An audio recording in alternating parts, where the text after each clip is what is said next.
When market makers buy or sell an option to open or add to a long or short position, they take on risk. Delta risk, gamma risk, theta risk, and vega risk.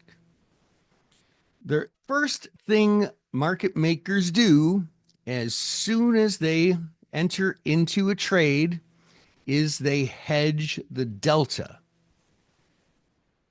The way they do that is they just trade the underlying stock or ETF in such a way where they offset the delta of the options. They do this to make the combined delta of the option position and the stock position delta neutral or delta zero. Delta is the Greek that market makers, hedgers, have the most control over. It's very easy to get rid of that directional risk by simply hedging the delta. But market makers still have the risk of those other Greeks. If time passing or changing deltas or implied volatility changing begin to cost the market maker money, well, they might lose more than they stood to make on the trade that they made with you. Possibly a lot more. That's why I sometimes refer to it as picking up pennies in front of a steamroller.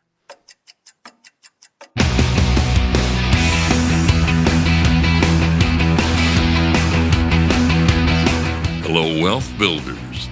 You're listening to Wealth Building with Options. Here's your host, Dan Passarelli.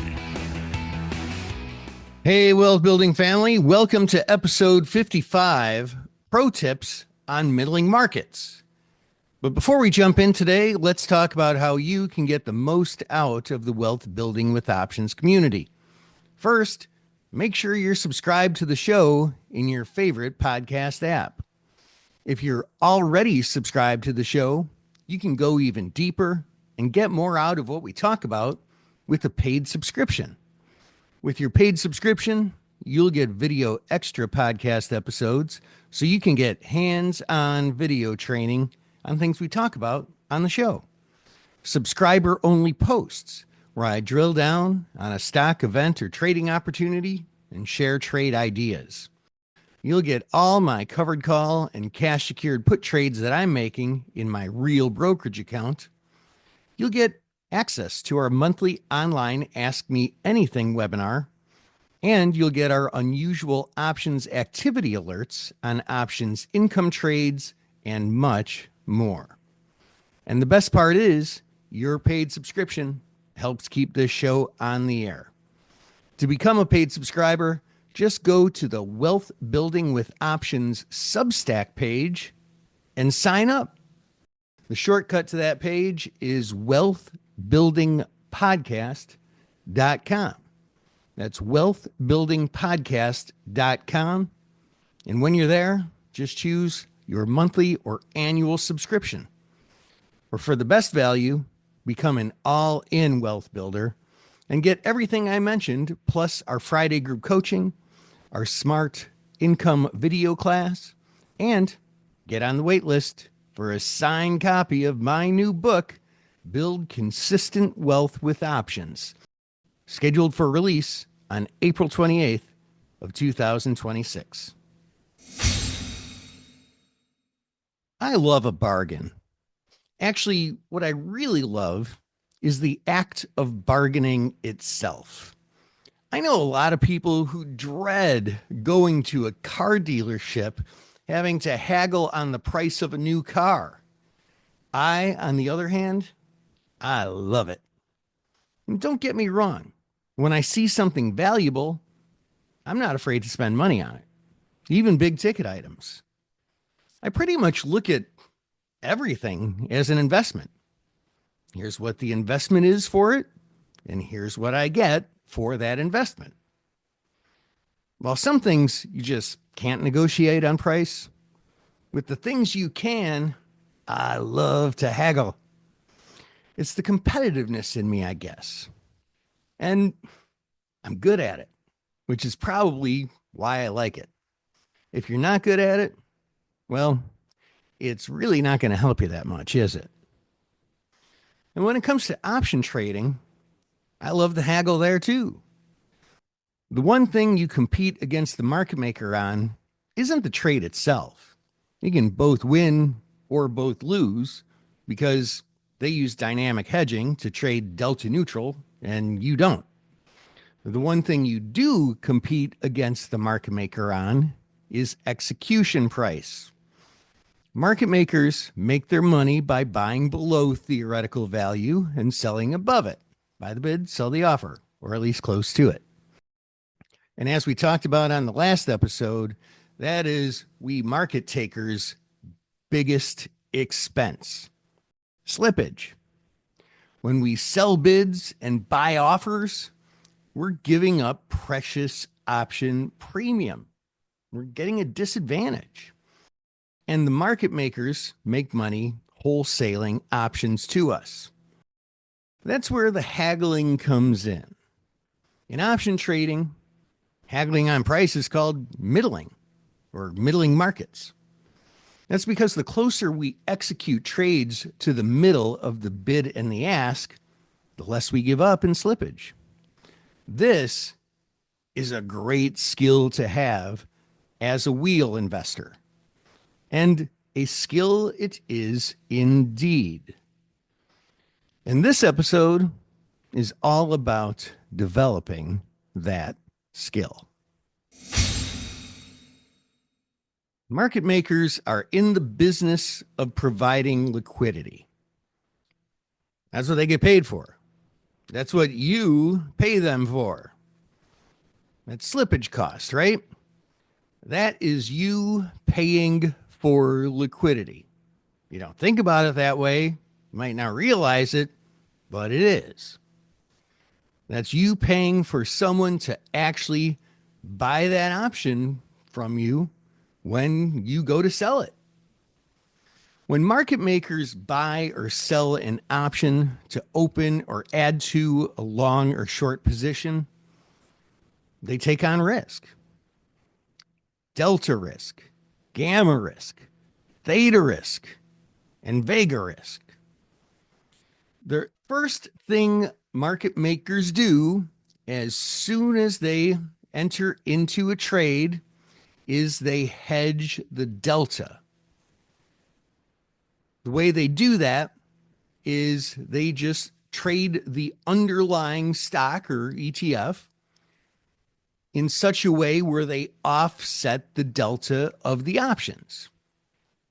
They do this to make the combined delta of the option position and the stock position delta neutral or delta zero. Delta is the Greek that market makers, hedgers, have the most control over. It's very easy to get rid of that directional risk by simply hedging the delta. But market makers still have the risk of those other Greeks. If time passing or changing deltas or implied volatility changing begin to cost the market maker money, well, they might lose more than they stood to make on the trade that they made with you. Possibly a lot more. That's why I sometimes refer to it as picking up pennies in front of a steamroller. They're trying to make a few pennies on a trade, and sometimes, oh boy, sometimes they can lose a lot more than that. Market makers need to maximize their profits on every trade. And to that point, well, they have to make trades. They don't make money if they buy or sell at the theoretical value. The theoretical value is the price that the option is worth. You got to buy below it or sell above it. They also don't make money if they bid so far below that theoretical or offer so far above that theoretical that they don't end up making any trades because their competition, other market makers, are willing to buy it at a higher bid or sell it at a lower offer. Then they get all the trades, and the person whose markets are too wide doesn't. In addition to all of this, market makers are going to have some minimum threshold that they feel they have to make to compensate them for their risk on any given trade. These are their objectives. That's what they're thinking about all day long. Now let's talk about how to beat them because we know their objectives. When an investor wants to sell a call, by definition, they can sell it at the bid. That's what the bid is. It means that there's somebody somewhere in the world who wants to buy it at that price. But if they sell it for more than the bid, i.e., a higher price, well, that's better, right? Even if it's just by like a penny. Every penny of option premium is $1 of money, right? Do that on a 5 lot, on a 10 lot, do that a couple times a week, 52 weeks a year, adds up, makes a big difference. Even if you beat the price by a penny, which is $1 per contract, your commissions are probably not $1 per contract. They're probably less than that. Right? Focusing on middling markets saves you so much more money than haggling on commissions with your broker. Let's explore the width of markets and why some options have really wide markets and some have really tight markets. If markets are wide in a particular stock or ETF's options, usually they're wide for a reason. And that reason is the market maker perceives him or herself to have greater risk and therefore requires greater compensation. Maybe that greater risk is because the underlying moves really fast typically, or is moving really fast right now, or has such low liquidity itself that the market makers struggle to get their hedge at the price they need. Or maybe there's so little trading in the options on that underlying that if they make the trade, they might have to hold on to that trade, carry that position a super long time before they can offset the Greek's risk that they just acquired by taking a Greek's offsetting option position. Either way, the riskier it is for the market maker, the lower the liquidity they provide. They need to make the markets wider sometimes to protect themselves from the risk and compensate themselves for the risk. Let's think of an example. Say you're looking at your brokerage screen at a particular option, and the market for that option is $2.40 bid at $3 even offer. There are a couple of things that we know. First, in this example, we're going to make the assumption that you want to sell this option. The next thing that we can assume here is that the theoretical value is in the middle of $2.40 and $3. Probably pretty close to smack dab in the middle. Probably about $2.70. You can sell the option now at $2.40, but it's worth $2.70, so you want to see if you can sell it for more. You likely won't be able to sell this option at or above the theoretical value, $2.70 at this moment in time. The market maker would have no incentive to pay at or above what it's worth relative to where he can buy the stock right now, right? He'd lose money if he paid more than his theoretical value. By looking at other options listed on this imaginary underlying in this example, you can determine whether options in this price range trade in pennies or nickels. Less liquid options in the $2 to $3 price range tend to trade in nickels. If they're a lot more liquid, they'll trade in pennies. So we can kind of theorize here that if you're hoping to, quote unquote, middle, and again, middle does not necessarily mean exactly middle, okay? Just means somewhere in the middle. But we can theorize that if we're hoping to middle the market on this option right now, well, you'd be selling because it's in nickels. Let's see, it's 240 bid, so maybe 245, maybe 250, 255, 260, 265, best case scenario. But yeah, that would be best case scenario because you're probably not going to get it at 270.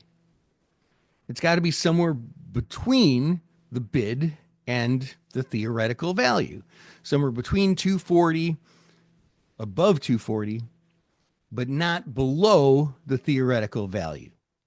So call that 270. Now, if you were to sell it at, say, 265, far above the bid, just below the middle, the market maker would make like 5 cents. They were hoping to make 30 cents. They were hoping to buy it from you at 240. But if they're paying 25 cents more, that really cuts into their profits. It might not be worth making that trade to them, which means you might not get filled. And if you just come right out of the gate trying to sell it at 245, like, geez, I don't know. I'm a little nervous. I'll just sell it a little bit above the bid. Well, market makers would probably be happy with that a lot of the time. They'd make 25 cents instead of their 30 cents. That would be a very small concession for them. You would have a good chance of getting filled at 245, not as good a chance at getting filled at 265. So what price do you enter as your offer? You've got this trade-off here, this dichotomy, right? I want to sell at the highest price so that I get more for it, but I might not get filled. I want to get filled, but I know I can only guaranteed get filled if I hit the bid. Closer to the bid I trade it, the more likely I am to get filled. What do I do? Well, there's something else going on here too. Unknown counterparties is what I call it. If there is only one market maker whose $2.40 bid, that market maker might choose to move his or her bid. They could choose to step up and take your offer, or they could choose to lower the bid, moving farther from your offer and making it a worse price for you. You also don't know if this market maker is short options in this name and might be more willing to buy above the bid to reduce the risk that he or she already has on. Or if they are long them, well, maybe they don't want to buy more and they're not very likely to step up much above their bid or even at all above their bid. So you don't know if there's just one person or just one firm making markets in this option, or if there's 10 people or 10 firms. Now, you might be able to figure some of this out, and we can see that on like most options friendly platforms. You can see it on the Thinkorswim platform, for example. Maybe not how many firms are at that bid, but you can see how many exchanges are at that bid and the size at that bid. There is some additional information, so sometimes it's not a totally unknown counterparty. But if we're assuming it's just one or maybe two market makers, you also don't know how that market maker or market makers, how they typically trade. Do they tend to try and squeeze as much as they can out of every single trade and not accommodate middling in this name? Or do they try to make every trade they can and concede on price often so that they can get more volume? You're taking a chance whether you offer close to the bid, that is, taking the chance that you might sell too low, or you're also taking a chance whether you sell closer to the theoretical price. That the market might move, or the market maker might move the bid lower and you end up with a worse price than you could have if you just hit the bid initially. See what I mean by needing to be good at bargaining, otherwise it doesn't do you any good? There is like a joke that, people say, well, if you're negotiating to sell something and the buyer accepts your offer, you offered too low.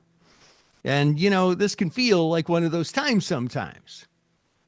Oh, geez, they took that too easily. They should have let me sweat it a little bit.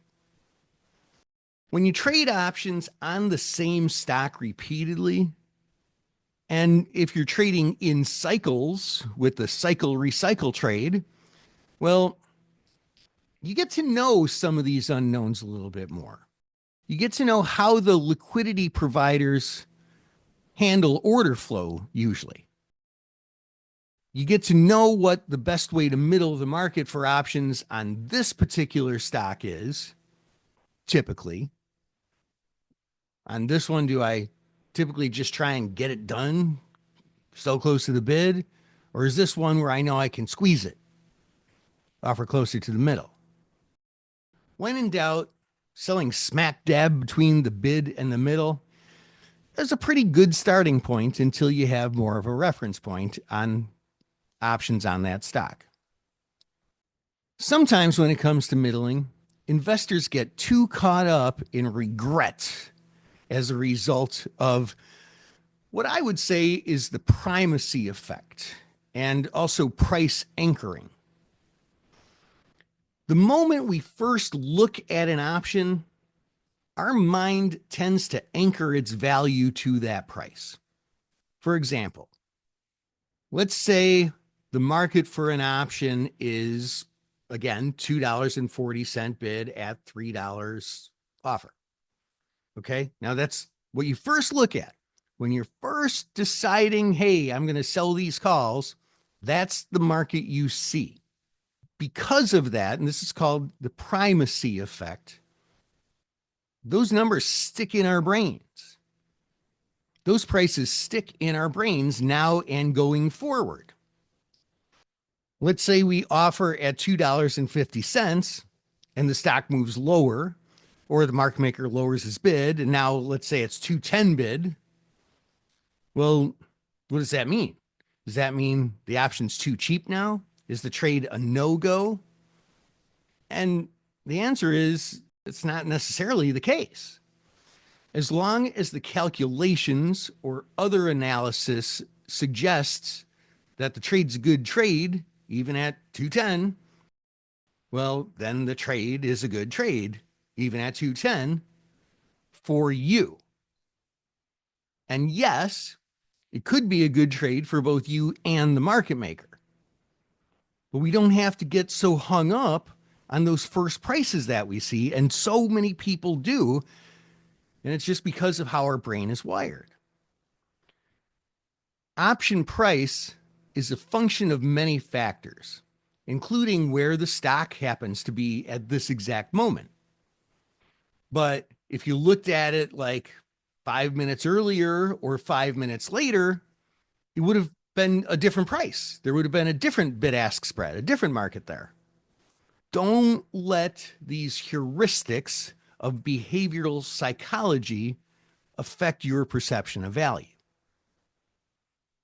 The value to you might not actually, in some cases, be related at all to the market for that option right now. Maybe you're targeting a 24% skate yield on a 175 strike price, cash secured put, that has like 30 days until expiration. Well, to get a 24% skate yield, That would require, I did the math because I'm borrowing some of this from chapter 14 of my book. You got to get $3.50. Okay. So if right now the market is $2.40 at $3, well, I mean, you're not going to get your 24% skate yield anyway if you got to sell it at 350, are you? So in these cases, you have to put in what a lot of people call a resting order. That's a limit order that would not get filled until the market changes. Generally, that results from the stock price moving, of course. In this case, because it's a put that we're trying to sell, if the stock price falls, the market's bid will get higher and it'll come up to our higher offer. So we call it a resting order because the order just rests until it's filled.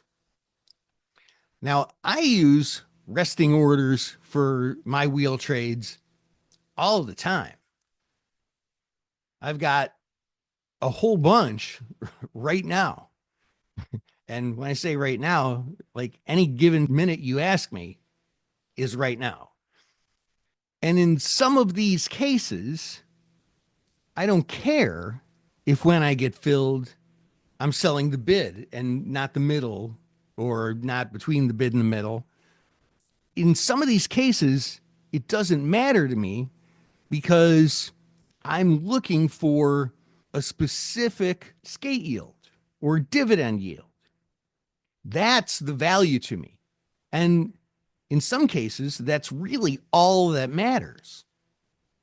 When I put in these resting orders, I put them in GTC. That's good till canceled. I monitor them by looking at them every couple of days. I mean, most of the time I look at them every day real quick. And I just do that to make sure that the price still fits my parameters. Everything checks out. Nothing's different. Nothing needs to be adjusted.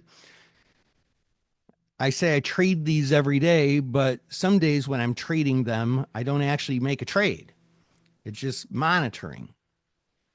Now, a lot of times these resting orders are close to the market sometimes, maybe just trying to sell just at or above the offer, something like that. But sometimes I work with what I like to call wish list orders. These are offers to sell cash secured puts or covered calls that are far away from the current market. I enter those just in case the market gets there. And a lot of times it takes several days for those to execute. And sometimes they never trade. But these wish list orders, they actually do get filled more often than you would think, especially in options on volatile stocks. So under the right circumstances, these wish list orders can be a really good thing. Now, here's a tip for you, though. Don't waste margin on just ridiculously far from the money wish list orders that are just never going to get filled, especially when it comes to cash secured puts, right? Because every cash secured put order that you enter, it takes that cash and it sets it aside to secure it for buying the stock if you get assigned. So if you have too many wish list orders on cash secured puts, you're just going to end up tying up a whole bunch of your capital, and all you're making on it is the interest.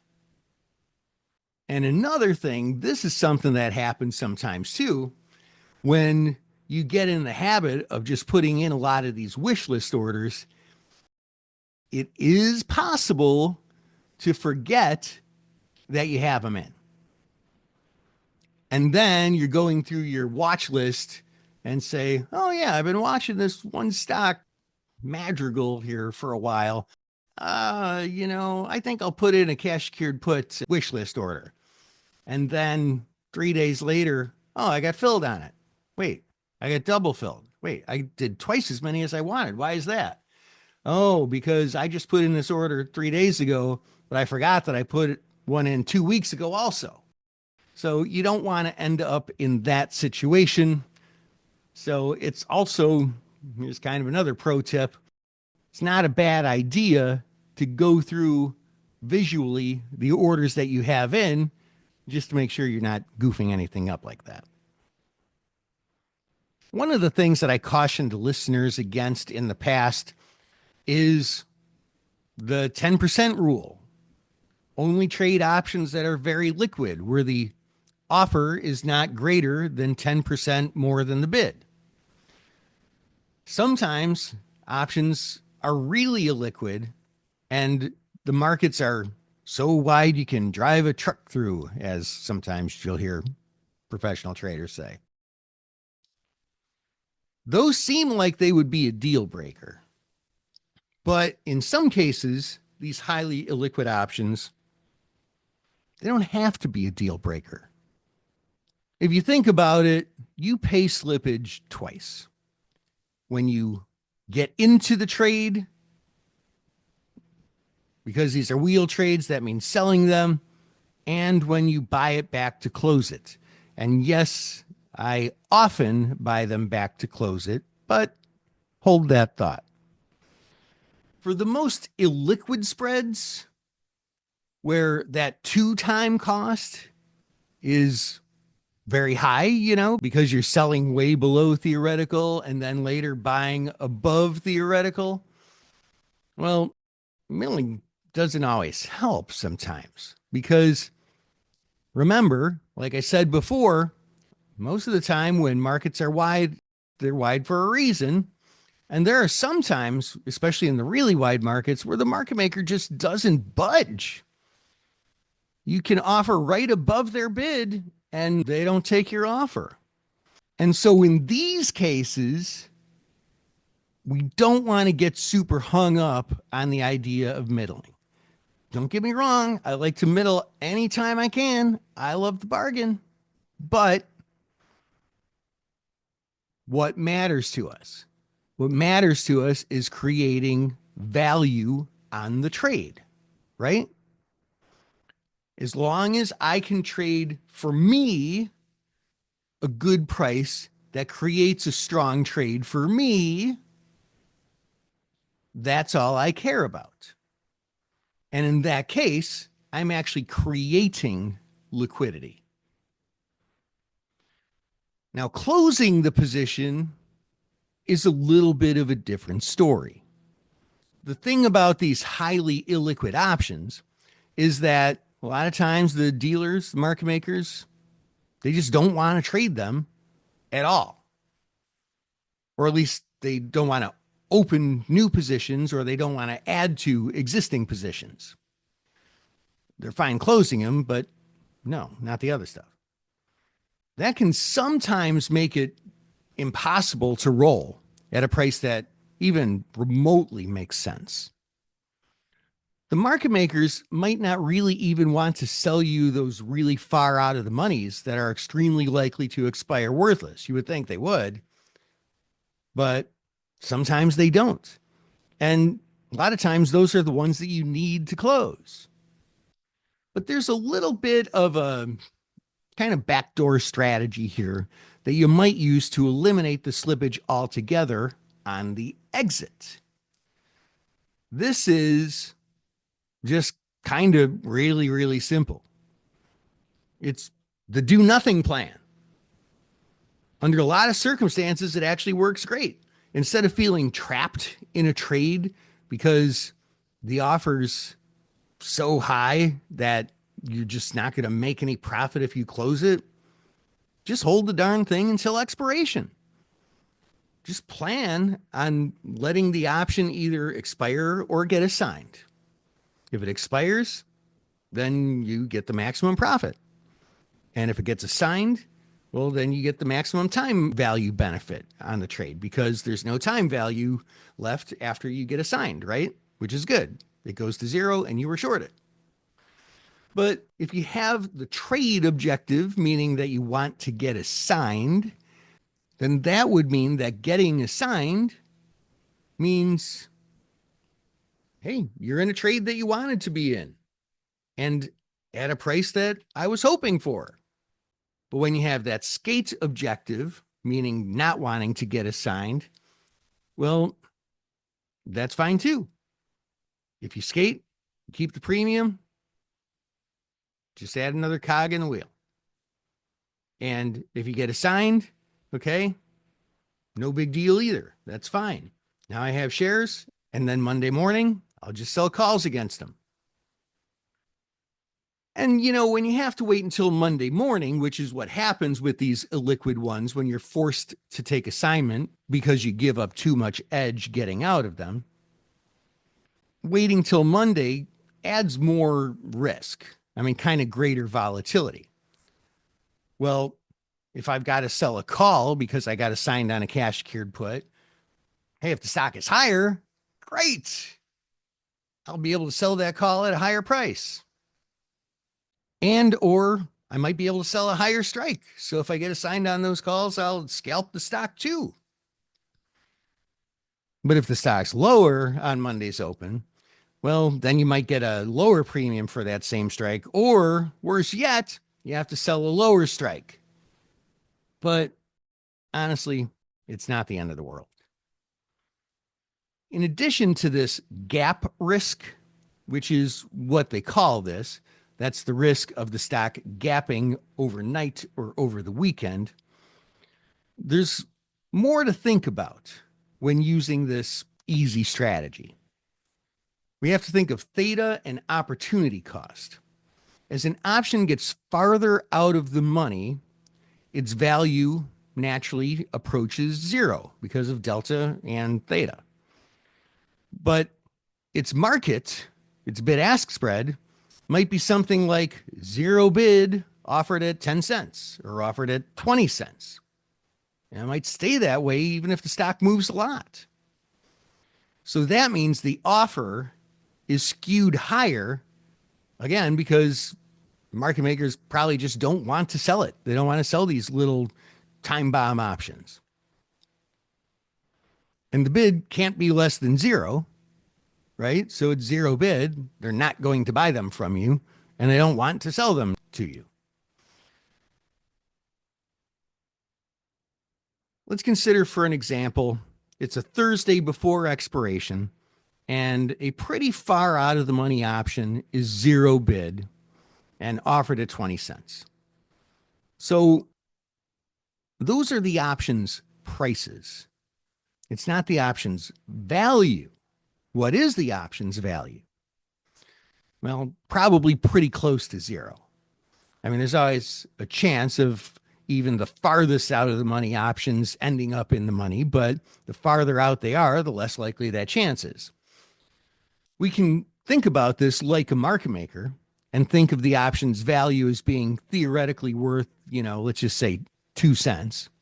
So that means the most you can make on this option that you're short, presumably, between now and expiration is 2 cents. But you're not going to make 2 cents if you have to pay 20 cents to close it early. But imagine at the same time, you could sell to open a new 8-day option on that stock for 80 cents. Just to make the math easy, let's assume it's far enough out of the money. I mean, not super far, but, because it's still worth 80 cents. It's far enough out of the money where it doesn't have that exponential rate of time decay, and just to make the math easy, let's say it loses 8 cents a day for the next 10 days, right? If you let the option expire, you get to keep the whole 80 cents. But if at some point it's pretty far out of the money, but I want to buy it back and I have to pay 20 cents, well, I'm not going to make the whole 80 cents. I'm only going to make 60 cents. And that's like 2 or 3 days worth of theta right there, right? If I make 8 cents a day in theta and I have to pay 20 cents, I mean, I'm giving up 2.5 days worth of theta. On the one hand, what we're talking about here is an overpaying issue where with the very illiquid stocks, you have to pay a lot. But a different way to think about it is it's really a theta issue.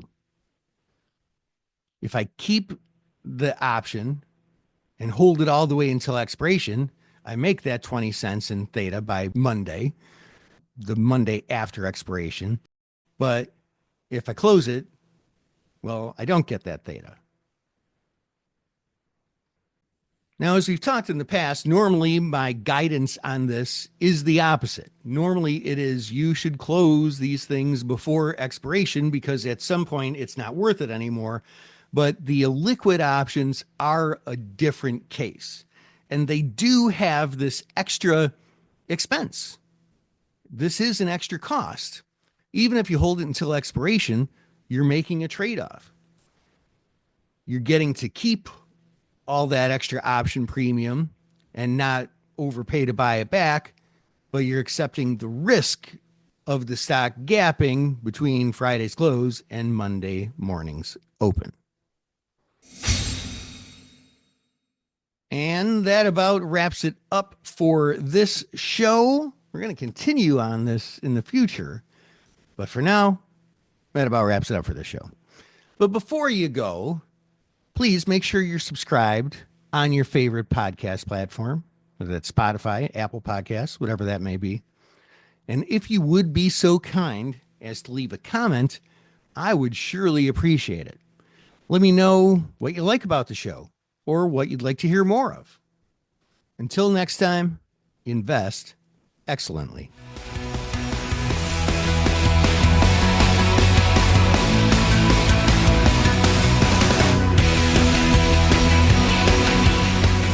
Options involve risk and are not suitable for all investors. Before buying or selling an option, read characteristics and risks of standardized options. A link is provided in the show notes. To learn more about your host, Dan Passarelli, please visit markettaker.com.